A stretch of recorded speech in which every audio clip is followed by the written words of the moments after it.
Hisgutan karon maigsoon kining hisgutanan kaning the principle of stewardship, no? Kining hisgutanan mahitungod sa pagkapiniyalan, no? Naghisgot man gud nig piniyalan tungod kay dili man kitay tag-iya ani nga bisan man gani sa ato ang kinabuhi, no? Dili man kitay tag-iya, so igo ra man ni nga gipahulam sa Ginoo. So mo na atong paghisgutan karon maigsoon kining the principle of stewardship. Then mag-pray usa ta sa pipila ka minuto. Amahan namo nga langit nun, dagang salamat God sa privilege na usab nga dugang kami makatuon, dugang kami makapatigayon ni ini nga program dinhi sa kahanginan. Apil pod sa social media, sa Facebook o sa YouTube man. I-bless kini nga program nga mahimo kini nga panalangin ngadto sa matao sa nga magapaminaw. Gamita ko imong alagad sa pagbahin-bahin sa imong balaan nga pulong. To God be the glory, and hugasi ko God sa gamhanang dugo ni Ginoong Hesus. Himoa ako nga panalangin sa tanan gayud nga magapaminaw. Sa akong tinawhanon wa ko'y mahimo sa akong kaugalingon, apan gamhi ko sa balaan nga espiritu. Mahimong adunay kinabuhi ang matag pulong nga among pagabasahon gikan sa imuhang pulong. Salamat kayo, to God be the glory. O ikaw among pagapasalamatan ani tanan karon. And this I ask in Jesus name. Amen. So ato ning sugdan maigsoon og diri ta manukad maigsoon sa ato ang verse kining sa 1 Corinthians, no? Unang Korinto kapitulo 6 versikulo 19, no? Diri kita panukad maigsoon sa ato ang pagtuon. Ang pulong sa Ginoo nagkanayon, what know ye not that your body is the temple of the Holy Ghost which is in you, which ye have of God, and ye are not your own. So ingon ang Bible, kamo dili inyong kaugalingon. So sa Bisaya pa, unsa wala ba kamo masayod nga ang inyong lawas templo sa balaang espiritu nga anaa kaninyo, nga which ye have of God, nga kamo iha sa Dios o kamo dili sa inyong kaugalingon. So dinhi ginato gikuha maigsoon the principle of stewardship tungod kay una sa tanan in the book of Psalms chapter 24 verse 1, ingon ang Bible, the earth is the Lord's and the fullness thereof, and they that dwell therein. So ang Biblia mismo naghisgot nga ang tag-iya sa kalibutan, tibuok kalibutan, the earth is the Lord's. So buot pasabot ang tag-iya aning tibuok kalibutan, bisan man kini atong gipuy-an, ang Dios maigsoon. So buot pasabot ang absolute, no? Ang absolute nga owner ani tanan ang Ginoo. Adunay gitawag nga mga legal owner tungod kay sa gobyerno, aduna may legality, adunay mga nanag-iya og yuta, nanag-iya og mga hayupan. So gitawag sila owner. Pero dili sila absolute tungod kay ang Biblia gaingon the earth is the Lord's.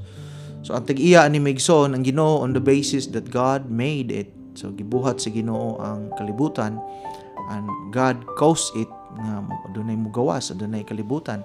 Kung wala pay Dios, so walay kalibutan. Bisan man gali ang tao maigsoon ang Dios may nagpanag-iya ani. So the earth is the Lord. So buot pasabot kita nga niya dinhi o kita nga adunay gipanag-iya, butang man, hayupan man, yutaan man, mga yuta, dili kitay absolute nga tag-iya. So buot pasabot kita lamang usa ka piniyalan. We are just only stewards. And because of that, tungod kay piniyalan kita sa Ginoo maigsoon, someday umaabot nga adlaw manubag kita sa Ginoo.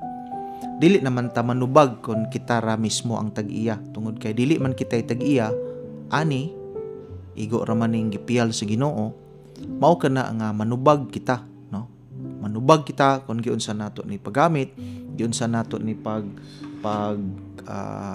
dispense sa ato ang kapasidad maigsoon. So diri kinahanglan nga in light of coming judgment, dunay kitay pagahibuhaton maigsoon nga kinahanglan nga kahimutan sa Dios tungod kay moabot ang panahon nga kini tanan nga atong na-enjoy ato kini nga panubagan sa Ginoo. So igala kung naminaw ka karon, ibutang sa atong unahuna nga unsa may nabatunan nimo karon dili forever nimo na nga mapanag-iya. Kay wala may forever aning kalibutan na except God, no? So temporary ra nato na nga magunitan kung yuta man o kabutangan man, temporary ra gyud nato na nga maangkon maigsoon.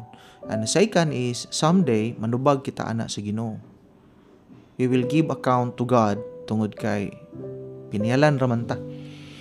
So diri in verse number 19, wala ba kamo nasayod nga ang inyuhang lawas, ang atong lawas, templo ni sa balaan nga espiritu, the temple of the Holy Ghost which is in you, which ye have of God, and ye are not your own. So giklaro gid sa Bible nga dili kita maoy tag-iya sa ato ang lawas. So kay dili man kita tag-iya ani maigsoon, gipahulam ra kita ani sa Ginoo. Tungod kay gipahulam man kita, wala kitay katungod nga ato kining gamiton sa dinautan. No? Dili kitay tag-iya. So sayop na mayon, I am the captain of my own. I am the king of my own. So igala dili kita mo tag-iya ani. And someday we will give account. Sa ako nang giingon maigsoon. Someday we will give account to God kung yunsa nato ni paggamit ang ato ang lawas. So in verse number 20 maigsoon, the Bible says na apo diri sa verse number 20, sumpay ani. In verse number 20, the Bible says in verse number 20, for ye are bought with a price, kay kamo gipalit na sa usa ka bili. So, katong nagdawat na ni Kristo maigsoon, iyon ang Bible nga aduna nay nagpalit na to maigsoon. So dili na ang basis nganong dili na kitay tag-iya sa atong kaugalingon tungod kay gipalit na kita sa usa ka bili, mao kini ang dugo ni Kristo maigsoon. Hinumdumi ang bayad sa sala mao ang kamatayon. Halos tanan kabalo ana, no? Kay kita tanan man gud nakasala. So ang Biblia nagbutang pahibalo kanato nga tungod sa sala nga atong nabuhat maigsoon, ang silot ani mao ang kamatayon. No, kini nga kamatayon ingon ang Bible, si Kristo na mao'y nagbayad sa atong mga sala didto sa cross, iyan ang gibayaran. So tungod ana kay si Kristo naman mao'y namatay ug ang tanan nga mudawat ni Kristo maigsoon ingon nga manluluwas. O kini nga pagdawat ato ning klarohon kay daghan ra bay mga tawo maingon nga nakadawat naman ko.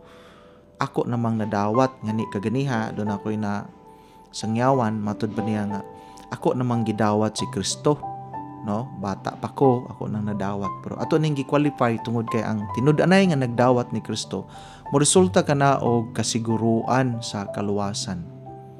No, kay ang tanan nga nagdawat ni Kristo aduna na siya kasiguruan nga malangit. No?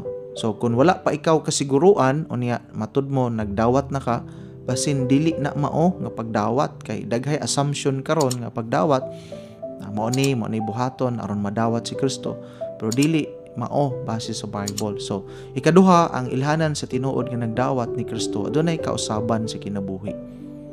Now not only kasiguruhan, apil pod maigsoon ang kausaban sa ato nga kinabuhi. So adunay outward nga manifestation nga adunay kausaban nga nabag-o. So kung wala pa'y kabag-uhan imong kinabuhi, naaghapon ka sa bisyo, naaghapon ka sa kahilayan, nan wala kay tinud-anay nga pagdawat, no? Kaya ang pagdawat manggod sa tinud-anay na aning duha. Una, kinasing-kasing nga paghinulsol sa atong mga sala. Ang pulong paghinulsol, pag-usab sa atong unahuna nga atong gibuhat sa una, makalingaw, enjoy. Pero ang tinud-anay nga paghinulsol, atong gibasulan kana nga sala nga dili kini ikalipay sa Ginoo. So kung kawatan ikaw, kung naghinulsol ka, di na ka mangawat. Kung bayot ka, kung imo nang gidawat si Kristo, dili na ka magbayot. O palahubog ka, kung imo nang gidawat si Kristo, dili na ka palahubog. So kana maigsoon mo ilhanan si tinud-anay nga nagdawat ni Kristo, dunay paghinulsol sa iyang mga sala. Ikaduha, dunay pagtuo ni Kristo. Pagtuo dili ingon nga nituo ni Kristo lamang, kundi pagtuo ang object of our faith, that tuuhan nato si Kristo nga katong kamatayon ni Kristo. Mao na katoy bayad sa atong mga sala. Ang uban nga gituuhan nga maluwas sila, ilang binuhatan, ilang gituuhan, dili. Kundi tuuhan nato nga katong gihimo ni Kristo dito sa krus. mao nagkatoy bayad sa ato mga sala. Ang uban ilang gituohan nga mga lagad, maayo na mga butanga, pero dili na mao'y paagi sa kaluwasan kundi ang pagdawat ni Kristo. So diri again ang Biblia, balik ko na to, nagtudlo nga kita usa lamang ka piniyalan, no, sa Dios. Apil gali ang kalibutan, the nature. So gipiyalan usab kita ni ini sa Ginoo maigsoon. So I hope ato ning makita adunay pagpiyal sa Ginoo nga gihatag hani nato, and someday sa ako nang gingon we are accountable ngadto sa Ginoo maigsoon nga manubag kita ngadto kaniya. Diri ta maigsoon, number one, we just be reminded nga kita nga tao una sa tanan kining atong kinabuhi gipiyal ni sa Ginoo maigsoon. Look at Psalm 139, no? Psalm 139 in verse number 14 in the Bible. I will praise thee. Now ako magadayeg kanimo. Ang writer, matud pa sa writer, ako magadayeg kanimo, for I am fearfully, so ako sa mahadlukon and wonderfully made. Marvelous are thy works, and that my soul knoweth right well. In other words, maigsoon, we are God's wonderful creation. To God be the glory nga ang Ginoo mo'y naghimo kanato, ang Ginoo mo'y nag-umol kanato, ang Ginoo mo'y supreme nga designer sa atong kinabuhi maigsoon. So, kunon sa ikaw karon, mo na gipiyal sa Ginoo nimo. Kunon sa imuhang bayhon, unsa imuhang personality, that is God's design para sa imuha.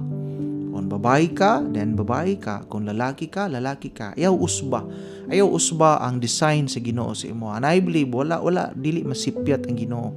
Kung gihimo ka sa Ginoo ingon nga lalaki, then lalaki ka. Be what God wants you to be. Kung babae ka, then be a woman. Because mo na gibuhat sa Ginoo nga anak kanimo. So in the Bible says, I will praise thee, ako magadayeg kanimo, for I am fearfully and wonderfully made.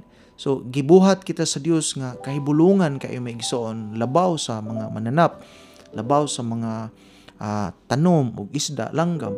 Marvelous, so ang iyang gigamit, fearfully, wonderfully, marvelous are thy works. So, kahibulungan, marvelous are thy works maigsoon. So, una sa tanan, kita maigsoon, we are God's wonderful creation. Walay pareha nato. Walay pareha. Pila na may population karon, billion, around 8 billion, ug wala ko masayop maigsoon. Pero take note, 8 billion, dili, walay kapareha nato. Pananglit, kining ato ang thumb mark. No? Kanang mag-thumb mark ka maigsoon. So, walay pareha gyud nga tao o pareha og thumb mark. So, adunay identity ang kada tao, lahi, we are unique maigsoon. So, be thankful kung unsa ka nga gibuhat sa Ginoo. Again, matag usa na to, we are unique in God's eyes maigsoon. So, gihimo ka sa Dios. Mao na gipiyal sa Ginoo sa imuha. Then take note that God is our best designer. No, ang Ginoo mo'y nag-design nganhi kanato maigsoon. So ang Dios mo'y nagpurma sa ato ang pagkatao. So mo nang dili maayo nga itandi nimo imong kaugalingon ngadto sa uban tungod kay lahi ka nga tao, unique ka nga tao. No, sa tingog lang gali, actually adunay tulo, no, tulo ka paagi nga managlahi ang tao aside from DNA, no, lahi man gid ta sa DNA sa uban, pero kanang tao ra ba kanang sa tingog, no, walay tao nga parehag tingog. No, walay tao gyud nga parehag yung tingog, signature niya ba nga tingog. Then sa mata, no, kanang dunay scanner tan-awon gali sa mata, mahibal-an na og kinsa na siya nga tao maigsoon. So ato makita that we are God's wonderful creation, and gipiyalan ka ana. Igala gamita ang imuha nga pagkatao ingon sa kahimayaan sa Ginoo. Balikon ako tungod kay gipiyalan ra kita niini, someday we will give account. Manubag kita sa Ginoo maigsoon. No, daghay mga tao nga walay pagpakabana sa ilahang kinabuhi, ilang pagtuo nga nabuhi sila aning kalibutana para lang sa ilang kaugalingon. No. No man is an accident. Nabot pasabot walay tao nga nahimugso aning kalibutan nga aksidente lang. It may be sa mama aksidente kay walay plano nga ipaanak, pero walay aksidente sa Ginoo. Walay aksidente sa Ginoo. All things are in God's plan maigsoon. So apil ka nga natawo ta, kabahin ka sa plano sa Ginoo nga mabuhi aning kalibutan. And gi-remind ka pagbalik maigsoon that God owns our body. No one owns himself maigsoon. We are only stewards. So ayaw pagtuo nga ako ray tag-iya sa akong kaugalingon. No. Nobody owns himself. Only God. No. Ang Ginoo mo dunay labaw nga katungod. So kung ang Ginoo mo dunay labaw nga katungod sa atong kinabuhi on the basis that God created man. Now, so nganong ang Ginoo may naay katungod pastor tungod kay ang Dios mo'y nag-create sa tawo maigsoon, ang gihimo niya ang tao. And not only God created man, God gave man life. Ang tao, ang Dios may naghatag ana og kinabuhi nga matawo maigsoon. So ikaw karon nga naminaw, hinumdumi ang Dios may tag-iya sa imong kinabuhi. Ang Dios may tag-iya sa imong lawas. Ang Dios may tag-iya sa imong gininhawa. Ang Dios may tag-iya. Daghay mga tao karon nga walay pagpakabana sa Ginoo tungod kay maayo pa maglawas. Pero higala, look at the other side. Wa biya ta aning kalibutan na og walay Dios. Wala ta aning kalibutan na og wa ta tagaig privilege sa Ginoo nga mabuhi. It's God's privilege ra gyud sa Ginoo maigsoon ngano nga buhi pa ta. And nganong nag-exist ta aning kalibutan. So I hope nga iuli nato ngadto sa Ginoo ang angayan ngadto sa Ginoo. And God made our body with a purpose. So gihimo kita sa Dios maigsoon with a purpose maigsoon. Kun imong tan-awon kaganiha in 1 Corinthians chapter 6 maigsoon in verse number 20, God made our body with a purpose.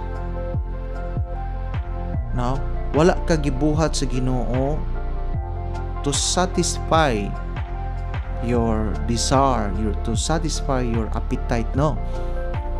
Tanang creation sa Ginoo, take note, kung imong tan-awon, God, all the creation of God are made with a purpose. From sun to give light, moon to reflect and to give light, birds to give beauty, or plants to give food ngadto sa tao, stars to give light, and whatever maigsoon, animals to give food. So, naibelieve ang tao gibuhat sa Ginoo with a purpose maigsoon. And the ultimate purpose ana maigsoon is to worship God, to bring glory unto God, pagsimba sa Dios maigsoon. Manay pinaka ultimate good nga purpose ngano nga ang tao ba gibuhat sa Dios, no? Pwede ang Dios walay tao, pero dili pwede ang tao nga walay Dios. But man tried, ang tao lang karon misulay sila nga mabuhi nga walay Dios. Ug sultian ko kamo, failure ang tao nga mosulay og pagkinabuhi nga walay Dios. Tanawa ang kinabuhi karon sa mga tao nga walay Dios. Bati kayo. Tanawa ang dagan sa mga tao nga walay Dios maigsoon. Guba ang pamilya, guba ang relasyon sa banag asawa, guba ang kinabuhi sa mga anak. Daghay mga parents karon nga busy kaayo, trabaho, wa nay panahon sa simba, wa na gali panahon sa mga bata. Tanawa unsay dagan sa ilang mga bata. Lisod kaayo biyaan nilang trabaho. Now, mas prioridad nila ang trabaho gali sa pagsimba maigsoon. Ultihan ko kamo, bisan maningkamot pata og maayo, dili daw tan ang paningkamot, pero ayaw tuguti nga ang paningkamot malimtan na nimo imong obligasyon sa Ginoo. Tanawa ang mga tao maigsoon nga sobra og paningkamot. Di na magahinan ang pagsimba, di na magahinan ang pamilya. Tanawa unsay dagan sa mga bata. So take note, God made our body with a purpose. Unsa man ning a purpose, pastor? Look at 1 Corinthians chapter 6 in verse 20. For ye are bought with a price. Kamo gipalit sa usa ka bili. Higala gipalit kita sa Dios sa usa ka bili, maigsoon. Ye are bought with a price. Therefore, busa, so dunay goal, dunay purpose, maigsoon. Therefore, glorify God in your body. Busa, himayaa ang Dios diha sa inyong lawas. Kabubuton sa Dios nga mahimaya siya nganhi sa atong kinabuhi. Mapataas ang Dios. Now the question comes, is God glorified in our body? Ubasin baya ang yawa mao'y nahimuot sa atong lawas? Daghay lawas karon nga puno sa tato. Do you think nga ang Ginoo mo'y nahimaya sa imong lawas o ang yawa? Daghay lawas karon nga gamit diha sa bisyo. Do you think nga ang Ginoo na nahimuot sa imong lawas o nahimaya o ang yawa mo'y nahimaya? Uban gigamit nila sa bisyo, gigamit nila sa kahilayan. Higala, do you think nga nalipay ang Ginoo? Ubasin baya nalipay ang yawa? So diri ato makita maigsoon nga dunay lahi gyud kaayo. Hinaot ko nga makita nato maigsoon nga this is to remind us that pinialan ra lagi ta, no? Igo ra lagi ta nga gipialan sa Ginoo. So kanang kabtangan nimo, kanang salapi nimo, kanang yuta nimo, hinaot ko nga dili na maoy makabuta sa imuhang obligasyon sa Ginoo. And someday we will face God. And someday we will give account to God of what we have done aning atong lawas and with our resources. Tungod kay ug unsay gihatag sa Ginoo nga anha kanimo, manubag ka higala. Panubagan nimo na higala. Manubag ka ana sa Ginoo. Now, manubag ka ana. So muni nga hinaot ko nga ato ni makita maigsoon nga example ba nga kuyaw kaayo. Kay daghay mga tao nga dili kapialan na again everything God was created has their own purpose, maigsoon. Bisan mga hayop, bisan mga isda, maigsoon, down nganhi kanato. God designed us with a purpose. Again, and the ultimate purpose, maigsoon, ngadto sa Ginoo is to worship and to give glory ngadto sa Ginoo. Is to give glory, paghimaya. Now, wala mahimaya ang Ginoo sa imong kinabuhi, higala mabalaka ka tungod kay you are out of the will of God. Dapat kang mabalaka tungod kay you are out of the purpose of God. Posible dato ka, but you are out of the purpose of God. Yes, tinuod, tungod kay riches is not a measure of our being right with God. Wala nagpasabot nga abi kay dato ka, you are in a good relationship with God. Daghay mga tao nga daghag kwarta karon but they are not in good relationship with God. Na wala nagpasabot gwapo kag balay, you are in tune with God. No? So daghay mga tao ron nga dili abunda apan they are in tune with God. No? So I hope ato ning makita maigsoon nga unsa tagaan nato importansya maigsoon ang ato nga kinabuhi diha sa Ginoo ba. Tungod kay again manubag ta ani dako tag tulubagon ngadto sa Ginoo maigsoon ug giunsa nato ni atong kinabuhi maigsoon.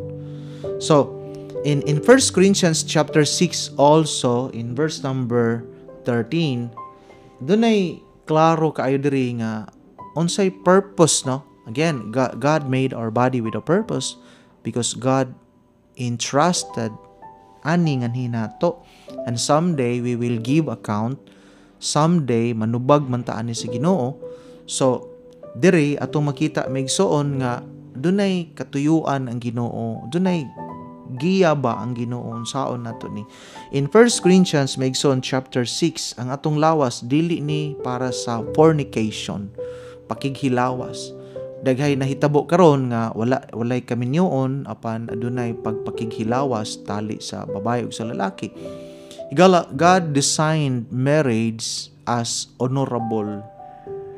Tungod kay God ordained marriage, first of all, ang Ginoo may nag-ordain ani as one of the institution nga gi-establish sa Ginoo, the family. Tungod kay wala may family kun walay banag asawa, mga anak maigsoon. God ordained family as institution gud na maigsoon. The second is the government and the third is the church. So God instituted the family and God designed marriage in the family, and tungod anak maigsoon dunay opposite karon nga gibuhat sa Yawa kining gitawag maigsoon nga fornication, pagpakighilawas outside of marriage, wedlock maigsoon. Look at 1 Corinthians chapter 6 maigsoon. Meats for the belly, no, kining karne, no, kining pagkaon na babot sabot aning meat, food. Ang pagkaon para ni sa ato ang tiyan man, and the belly for meat or for food. But God shall destroy both it and them. So kining lawas mamatay ra man ni, ma-destroy ra man ni og kining pagkaon. Now giklaro sa Bible, now the body is not for fornication. Ang lawas maigsoon dili ni alang sa pagpakighilawas outside sa kaminyoon, and the Lord for the body. So usa sa kabubuton sa Dios maigsoon tungod kay pinialan ra man ta in order to preserve our body maigsoon nga kahimayaan, kahimut-an kini sa Dios. So, dili kini para sa pakighilawas. So kung gusto ka, plano ka magminyo maigsoon, mas nindot maigsoon nga dunay gitawag nga kaminyoon ba. No, mao bitaw na nga mas nindot sa usa ka lalaki maigsoon ug babae nga dunay magminyo na lang gyud, no, kaysa anang magbuhat sa butang nga naa sa tali sa minyo. So ang uso manggod karon puyo-puyo ba, walay kaminyoon kay daghang rason, mahal, gasto. Pwede man ka maminyo nga walay gasto. No, pwede man ka makabaton og kaminyoon nga dunay blessing, dunay bendisyon ba sa Ginoo nga walay gasto.